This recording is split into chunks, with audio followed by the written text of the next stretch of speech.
When I was growing up, it was the Democrats who told me and my generation that all abortions were tragic, that we needed to understand that abortions were unwanted. They touted the need for greater support for moms of unplanned pregnancies through financial and physical resources, so they didn't have to resort to abortion. This message rang true to me because I was that woman with 2 unplanned pregnancies, all by the age of 22. And I didn't want an abortion, but I also felt hopeless, and there were people in my life that pressured me to get one. And it wasn't just me. I was seeing friends and people in my life who were experiencing the exact same thing. Unplanned pregnancies, low incomes, abusive relationships, unwanted abortions. This was the picture that Democrats painted, and I got it. So, what the hell happened? How did they get this far off the tracks? Do you support any restrictions on abortion? I don't. I've always believed... Even in the 3rd trimester? I believe that choice is between a woman, her doctor, and a God if she prays to one. Today, safe, legal, and rare is never uttered, and you could not find one Democrat in Congress that says all abortions are tragic. In fact, they tell us that abortions are the key to unlocking our freedom as women, that abortion is to be embraced, that women cannot fully be free without abortion drugs or surgery at our disposal. So what we need to do is vote, because I'm going to tell you something. When I am president of the United States, I will sign into law the protections for reproductive freedom. So let's get this done. But I think they've lost all grip on reality. My choice! My choice! My choice! They've lost the thread on what it means to have an unplanned pregnancy in America today. From Exposed, Abortion in America, this is under pressure, pushed to abort. Through this series, we will explore the landscape of unwanted abortions in America. We'll hear women's voices from across the country, talk to experts about what the data says on coerced abortions, dive into the tactics used by Planned Parenthood to get women to undergo these procedures, see how the abortion lobby loosens the law to allow abusers greater access to forced abortion. And we'll also explore what can be done to safeguard women from abusers and dig into the sources of abuse. This really feels like a hidden epidemic that everyone knows happens, but that no one talks about. And I want to know why. Here's a montage of women's voices that you can expect to hear over the course of this series. Women like Melissa Oden, whose mother was forced to enact an abortion attempt on her life, one that Melissa survived. Women like Lorianne, who grew up in abject poverty and a broken home, which made her susceptible to the command to abort from her boyfriend and his parents. A pro-life woman like Chelsea, who never thought she'd have to endure abortion pressure until her doctor thought that her child in the womb had a disability. And an immigrant woman named Mayela, who was tricked into getting a later abortion from the facility in Arizona that did not offer her translation, a doctor's consultation, or even confirmation that she was about to undergo an abortion procedure until it was too late. There's lots of secrecy, but in my birth mom's circumstance, I know there's lots of reasons for secrets. And really, the biggest reason is that they forced that abortion upon her at the age of 19. I now know the backstory to that forced abortion. My birth parents were high school sweethearts. They were engaged to be married. And my birth mom's parents weren't supportive of her relationship. My grandmother sat my birth parents down, and people have told me they can remember the windows rattling from the yelling that happened in the house. And the overall message was, this will be taken care of. There is no other choices to be had. And so fast forward, right, she was then forced into a hospital to undergo a late-term abortion. And by force, I don't want to get into it. There are a lot of things I know, but I can tell you that this was not a choice. And I would gladly ask anyone who says they're supportive of women's choice to sit down with Ruth and look in her eyes and look at her pain still almost 47 years later and tell her that you're supportive of that. Ruth underwent the most common abortion procedure back in the 1970s, a saline infusion abortion. And that type of procedure had a high failure rate. That's one of the reasons why they don't perform it routinely anymore. So, it was a horrific procedure, and not just for the babies, but for the women. Ruth has shared her story with me many times. And, I know how painful physically and emotionally and mentally and spiritually it was for her. That procedure should have lasted about 72 hours, but we know through not just her account, but through my medical records, that it lasted for 5 days. So they remove some amniotic fluid, and then they inject this toxic salt solution back in to induce the death of the child. That's what Ruth and I went through. And, when we talk about sort of these lies that are kept about abortion, coercion and force is one of them. Abortion survivors are one of them. And really, the threat to women's health is another one. And I now know that when that abortion was taking so much longer than they expected, they started to fear that Ruth was going to lose her life in that abortion. I mean, it's like something out of a movie, truly. Her twin sister made her way into the hospital secretly, trying to remove her safely from the hospital. And they said, it's too late. It is too late. On the 5th day, when they finally induced her labor successfully, I was delivered as a quote unquote live birth. That was not the intended outcome. And, I don't know how long I was laid aside, but what I do know is that my grandmother was there and told the other nurses to leave me to die. I want people to understand pressure and coercion happen throughout women's lifetimes, right? We don't get to go, hey, you're 18, you're safe. Man, wouldn't that be nice? But we need to confront this in our society to say there is something wrong when women are 19, like my birth mom, Ruth, and are literally forced at the hand of their parents to have an abortion. There is something wrong when women are in their 30s and 40s and in a committed marriage and they are coerced and forced into abortion. This doesn't just happen in China. It is happening here.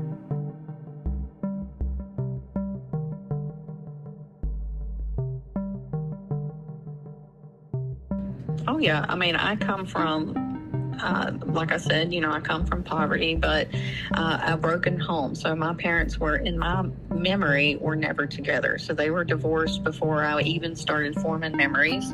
But for the early years, my dad was really kind of homeless, and we just lived with some of his friends from time to time. So I had experienced homelessness before. I knew what that looked like, and to have kids as well.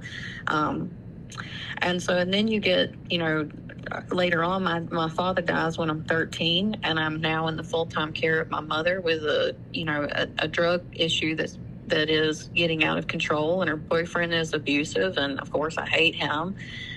So I'm looking for an out, and I was looking for family is what I was looking for. And I think that's a misconception I would love for to die, is that these women are out here just in heat. It's not the way that it is. There's something else motivating them. They want family. They want to be included.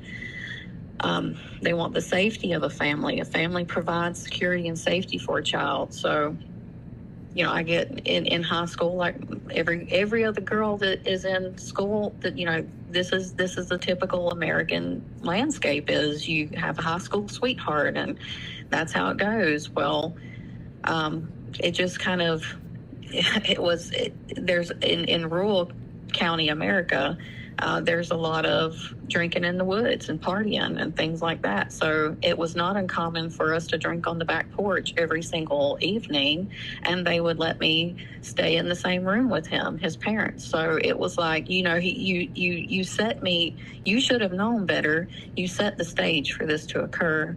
And then as soon as it does occur and I get pregnant, they come to me and with the typical statement of, we'll support you no matter what, but, really need to think about abortion.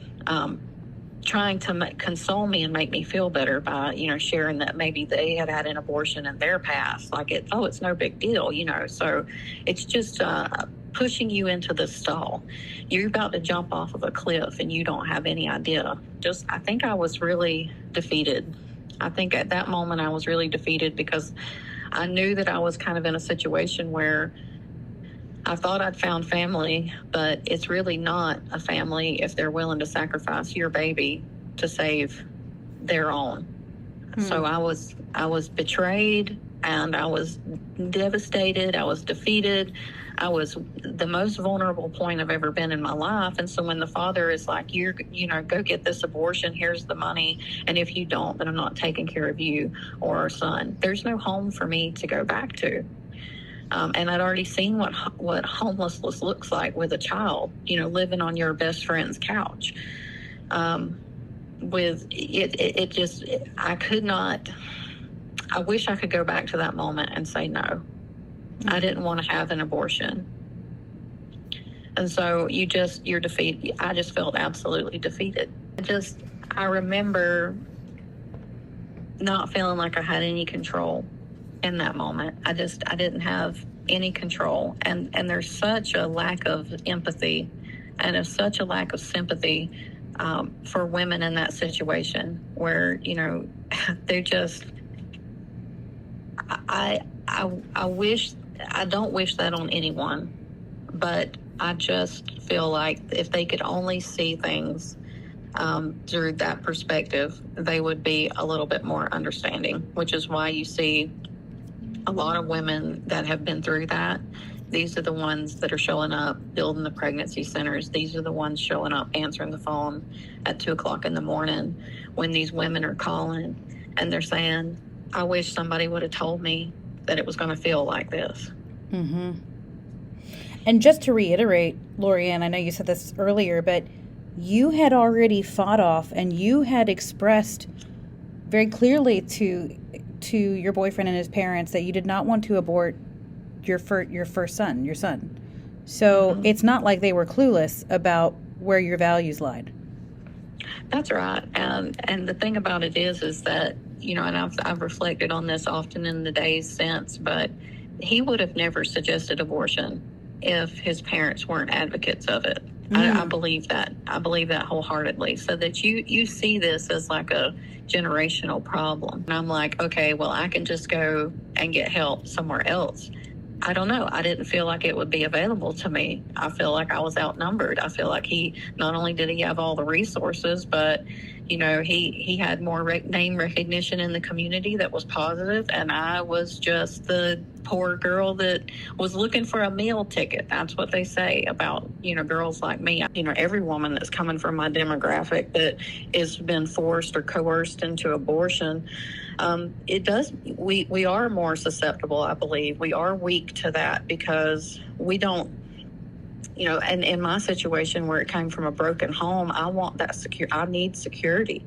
I'm looking for security.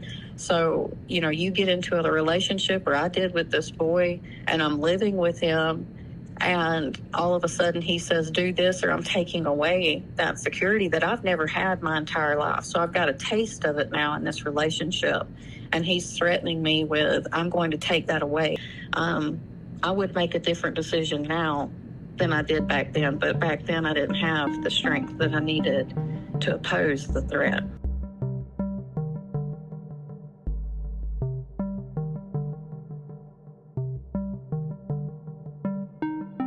When my doctor came into the room after my son's abnormal ultrasound and immediately started talking to me about abortion, I was shocked. You're really talking to me right now like you're offering me a favor?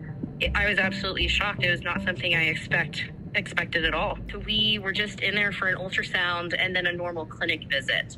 So I didn't know anything was wrong until the sonographer came in the second time.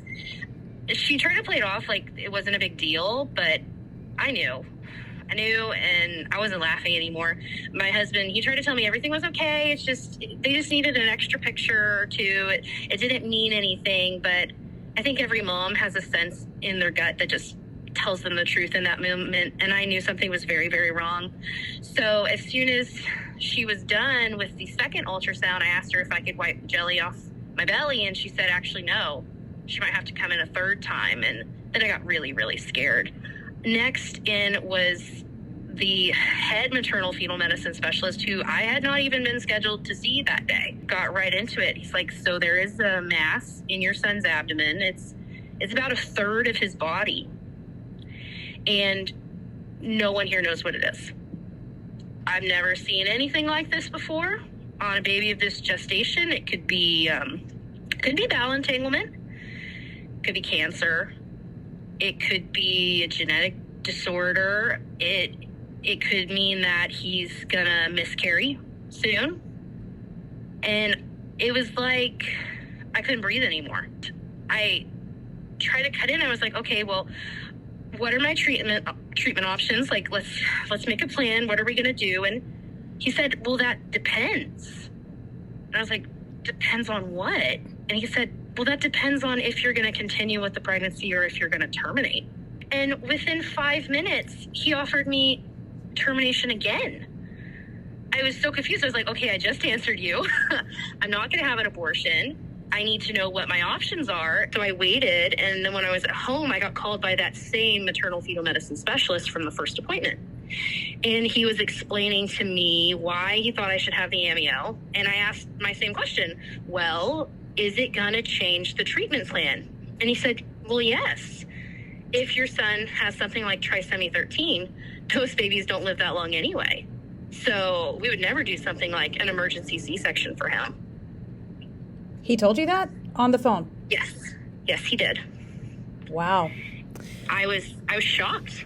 Because I thought I was talking to someone who wanted to save my baby. I thought I'd made myself very clear with the doctor that I didn't want to talk about abortion. I'd made my decision. He didn't need to talk about it again. It had already happened twice. We were done. But lo and behold, that next appointment at 16 weeks, he was the doctor who came into the room. Yet, 5 minutes later, when the appointment was over, he felt the need to throw over his shoulder, if that test for brain damage comes back positive, you can still change your mind. And that's when I really lost it, just emotionally. Because at that point, it's like, how many times do I have to tell you? You're not listening to me. How many times do I have to tell his hospital? He's not listening to me. And you're not even, if you're so fixated on asking me if I want an abortion, how fixated are you going to be on giving my son the care he needs? You've already told me if he's too sick, you're not going to save his life with a C-section. What else are you not going to do? I think that's a really important point. If we could just kind of explore that a little bit more. Can you describe, for those who haven't been in this situation, what that power imbalance is? Because this individual and this medical care team, they're the ones that hold your son and your pregnancy, your care in their hands in the future, like the over the span of that pregnancy, your safety and your son's safety in their hands. So that is an extreme power imbalance there. I think that I looked like the kind of woman who would see him helping me with an abortion as a favor. I think that's what he thought in his head, because I was on Medicaid, state insurance. I was didn't have a lot of money. So I was wearing clothes that had been bought at the same store that I bought milk at. And I had a very serious risks in my pregnancy because of my blood clotting disorders. And I'm also disabled. I'm a blind woman. And I think he just looked at all those factors in me and just assumed he knew not only what I wanted, but what was best for me.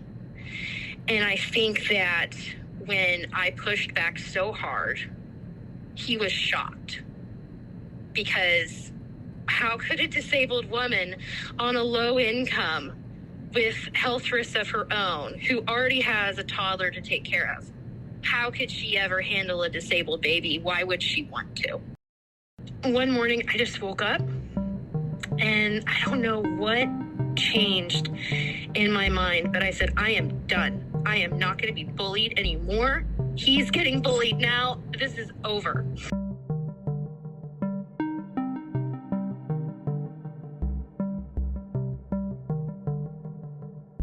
All I knew was that my dad was in America and that we were going to be together.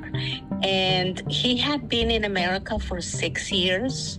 So I had been dreaming about us being together for 6 years. And in a way, I had idolized America. And so we always dreamed about America, the place that had, I picture like a Lassie movie. I don't know why I remember a Lassie movie. I don't even know where I saw it, but it was a little house in the country with the grass and trees. And I came from a very dry, desolate area in Mexico, so that meant a lot. And so my picture I had was of a family living in this place that was peaceful and it was full of life. And so I would have loved to have gone to college, but that was just not an option for me. So after high school, I just kind of went into a depression because I couldn't do anything. It was even hard for me to get a job at a local store or a fast food restaurant. I actually got denied a job at McDonald's because my communication skills were so poor. My comprehension was really not that great. And so it is sad to look back because I had some strengths. I had a lot of strengths. And I didn't know that about myself as a woman. That I was created to give life and that it was a precious gift that I needed to guard. I didn't know I had an enemy out there that was out to destroy my life and the life of my children and my future generations. I mean, I had no idea. When I walked into that Planned Parenthood clinic, I didn't know enough about my own body to even think I may be pregnant. I just wasn't feeling good. My friend told me to go there. When I saw the sign Planned Parenthood, I'm thinking this is a family medical center. And then they did a pregnancy test and then told me I was pregnant. But she had just finished giving me a whole list of reasons why it really wasn't the right time for me to bring a child into the world. You know what's sad about it is she was pregnant. So here's this pregnant young woman at a place called Planned Parenthood that's telling me this is just not the right time for you to be a mother. My impression was I'm going to go get to see a doctor, but I was actually taken into an area where I was asked to undress. I did ask them, where's the doctor? And they just kind of waved me off and said, oh, he'll be along in a minute. And you need to get undressed and sit back. And so I went ahead and did what they told me and waited. But unfortunately, what they were doing is they were administering the drug that I had given the money for. I could hear a lot of noises, but I was drugged. I couldn't move. I tried to move and I couldn't move my body. I could hear a lot of like vacuum cleaner or something, just loud noise, and it was painful. That is when my maternal instincts came alive, and it was really too late for me to actually learn what an abortion is, but that is what an abortion is. An abortion is when your child is being killed inside of you. Mayela, so there was never any point in which you were given an understanding of what abortion was before. It was only that they had you learn while they were performing it on you. Is that right? That was my personal experience. That's when it hit me. That's when I came to the full realization this is what an abortion is. I started screaming for them to stop, but they didn't stop. Before I left, I was bleeding profusely, and I bled for days after that. And that's when I went to get dressed and realized again what I had done, because I couldn't fit into my blouse. My breast has swollen with milk for that baby that was now dead. Then I was reminded and traumatized again when I thought everything was finally over. I just felt a cramp. Again, I was at work. I just felt a cramp.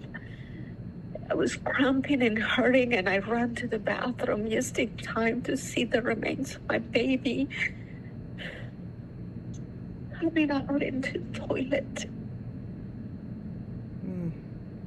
It was a reminder again and again and again of the trauma. You were pressured by the abortion center with a broken promise. And what was that broken promise that they said to you about being a mother? Oh, it's the whole deceptive lie of Planned Parenthood. You know, the deception that maybe this is not the right time, but later on you can. That was a lie, because as it turns out, that was my only pregnancy. And it was a complete lie. It was not a promise that they're able to make and keep.